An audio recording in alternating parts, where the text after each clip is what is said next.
तो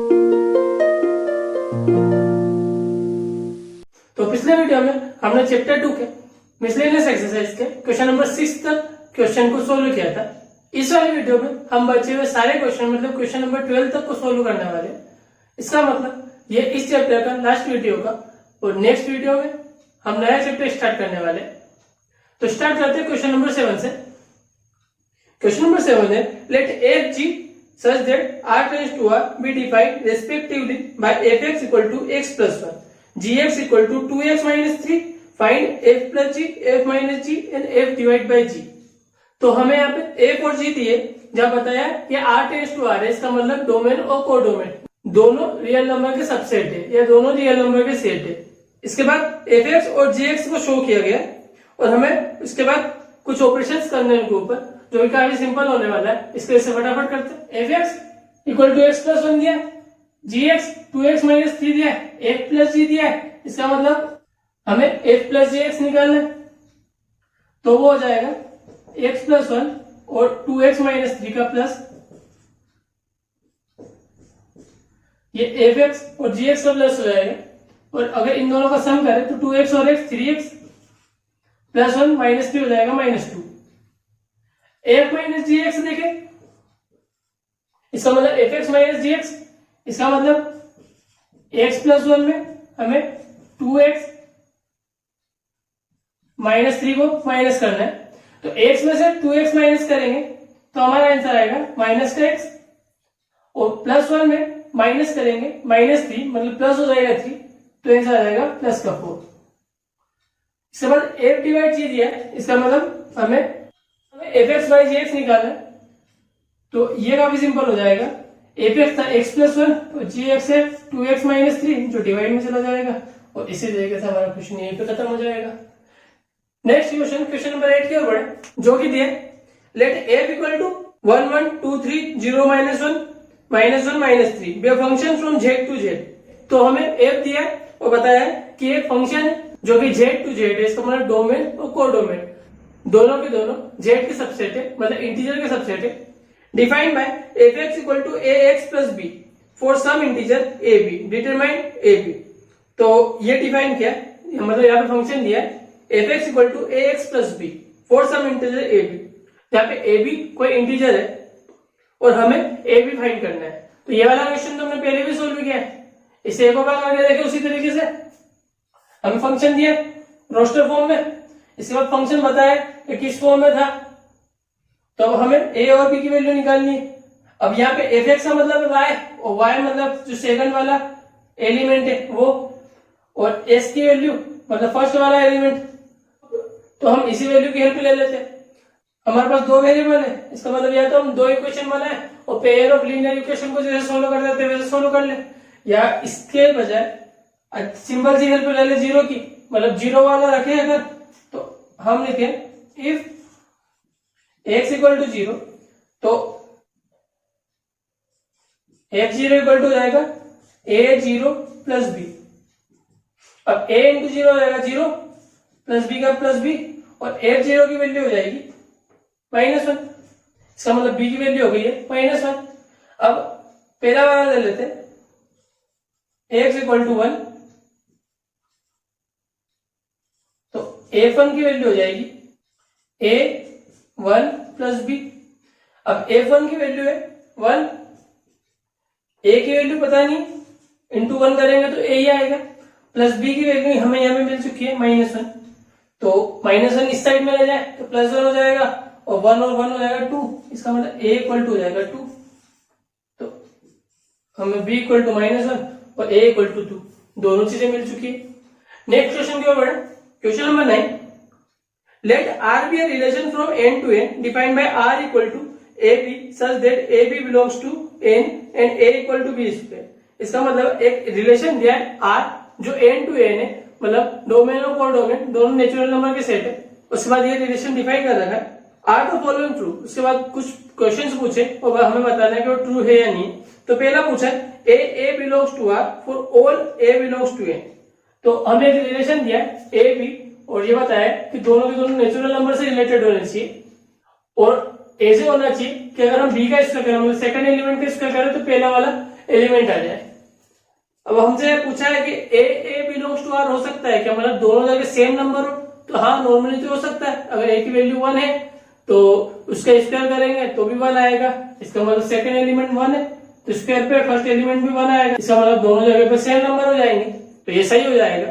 बट हमें बोला है for all A belongs to N, सारी ऐसी वैल्यू जो एन से बिलोंग करती है। इसका मतलब हम जानते हैं कि 2 भी एक नेचुरल नंबर है, और अगर हम चेक करें तो 2 का स्क्वायर होता है 4, इसका मतलब 2 इस रिलेशन में नहीं आ सकता।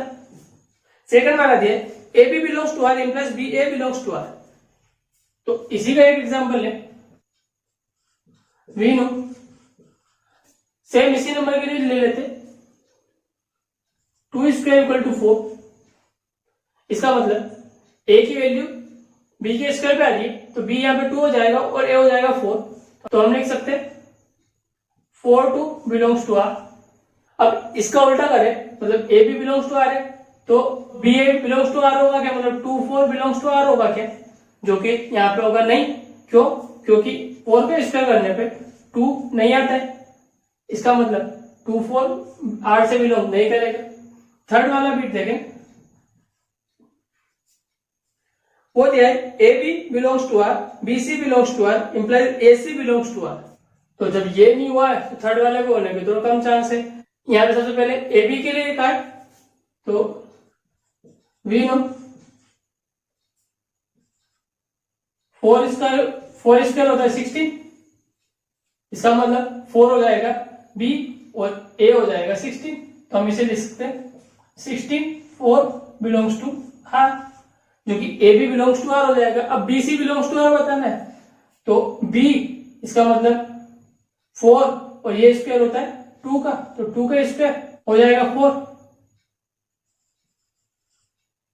तो इसे हम लिख सकते हैं 2 यहाँ पे बी का काम करेगा और 4 यहाँ पे ए का काम करेगा, तो 4 2 बिलोंग्स टू आर।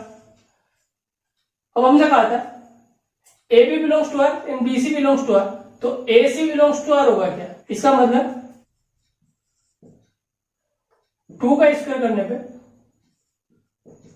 16 आएगा क्या, जो कि हमें पता है नहीं आएगा, इसका मतलब ये दोनों बराबर नहीं है, तो 16 2 ये इस रिलेशन में नहीं आ सकते, तो यहां पे तीनों बिट के लिए पे नो आंसर हो जाएगा। अगले क्वेश्चन को देखें, question number 10, let a equal to 1 2 3 4 b equal to 1 5 9 11 15 16 and f equal to 1 5 2 9 3 1 4 5 2 11, जिसे हमने यहाँ पे लिख लिया है। आर द फॉलोइंग ट्रू, अब हमें बताना है कि जो दिया है वो सही है कि नहीं है। फर्स्ट है A is a relation from A to B, A मतलब ये जो दिया ये एक रिलेशन है क्या ए से बी की ओर, तो वापस से रिकॉल करें रिलेशन किसे कहते थे, जब हमारे पास दो सेट होते थे ए बी और हम इसका कार्टेशियन प्रोडक्ट निकाले मतलब ए क्रॉस बी, तो अगर उसका कोई सा भी एक सबसेट ले ले तो वो रिलेशन कहलाता था। तो यहां पे देखें जब हम ए क्रॉस बी करेंगे तो हमें एक एलिमेंट मिलेगा 1 5, ऐसे ही 2 9, ऐसे ही 3 1 और ऐसे 4 5 मतलब 4 5 और ऐसे 2 11। इसके अलावा बहुत सारे मिलेंगे बट ये ए क्रॉस बी का एक सबसेट है, मतलब ए और बी के कार्टेशियन प्रोडक्ट का एक सबसेट है, इस कारण से ये रिलेशन कहलाएगा। मतलब फर्स्ट का आंसर हो जाएगा yes, it is a relation. तो पहला आंसर लिख सकते हैं A is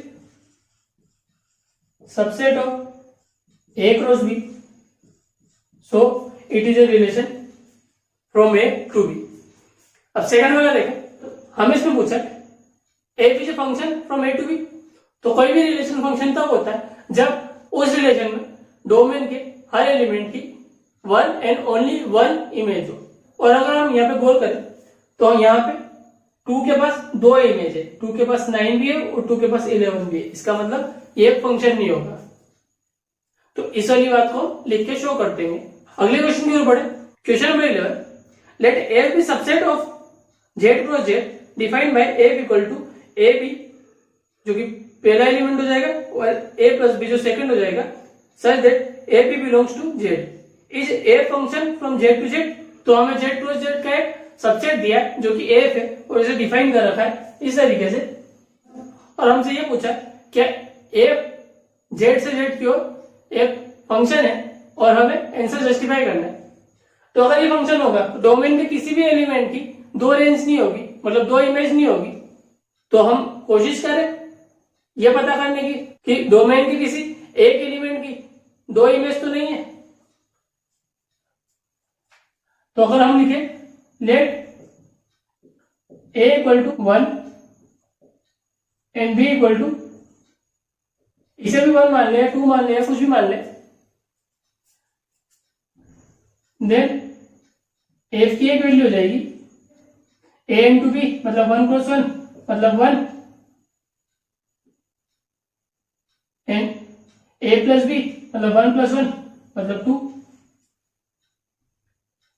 and if a की वैल्यू को अगर हम -1 माने एंड b की वैल्यू को भी अगर हम -1 माने, इसका मतलब अगर यहाँ पे हम 2 लेते हैं तो यहाँ पे -2 ले लेते, तब देखेंगे कि पहला एलिमेंट हो जाएगा ए बी, इसका मतलब -1 इंटू -1 जो कि था +1 एंड a प्लस बी मतलब -1 और -1 को जोड़ना है, -1 और -1 होते हैं -2। और हम यहाँ पे देखेंगे कि हमारे पास सेम एलिमेंट के लिए जो कि डोमेन का एलिमेंट है उसके लिए डिफरेंट इमेज है, इसका मतलब ये फंक्शन नहीं होगा, तो इसे लिख देंगे। नेक्स्ट, और इस चैप्टर के लास्ट क्वेश्चन की ओर बढ़े। Question number 12, let a equal to 9, 10, 11, 12, 13 and let f such that a tends to n be defined by fn equal to the highest prime factor of n, find the range of f। अब यहाँ पे हमें a दिया है और हमसे बोला है कि अगर f इस तरीके से हो कि वो a टेंस टू n है, इसका मतलब हमारा कोर डोमेन नेचुरल नंबर का सबसेट है और हमें fn डिफाइन किया है, fn highest prime factor of n है। इसका मतलब अगर हम कोई वैल्यू x की जगह n लेते हैं, इसका मतलब इसमें से कोई सा भी एक एलिमेंट लेते हैं तो y की value highest prime factor of n मतलब उस नंबर का हाईएस्ट प्राइम फैक्टर हो जाएगा। तो हमें इसकी रेंज फाइंड करनी है, तो ये तो काफी सरल हो जाएगा। अगर हम इसकी रेंज के लिए लिखें तो हमें केवल इतना देखना है कि हम जो भी नंबर ले रहे हैं n की जगह उसका हाईएस्ट प्राइम फैक्टर क्या होगा। अगर n की वैल्यू हम 9 ले रहे हैं तो उसकी रेंज मतलब हाईएस्ट प्राइम फैक्टर देखें तो 9 का हाईएस्ट प्राइम फैक्टर होता है 3, क्योंकि हम 9 को 3 क्रॉस 3 लिखते हैं तो वो हो जाएगा 3। 10, अब 10 को हम लिखते हैं 2 क्रॉस 5 तो हाईएस्ट प्राइम नंबर उसमें से 5 है। 11 को लिखते हैं हम 11 क्रॉस 1 तो हाईएस्ट प्राइम नंबर है 11।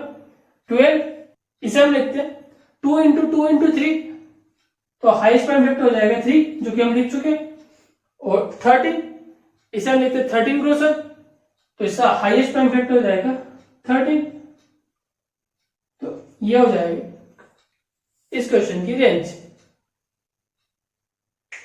और इसी के साथ हमारा चैप्टर भी यहीं पे फिनिश होता है। अगले वीडियो में नेक्स्ट चैप्टर के साथ वापस से मिलेंगे।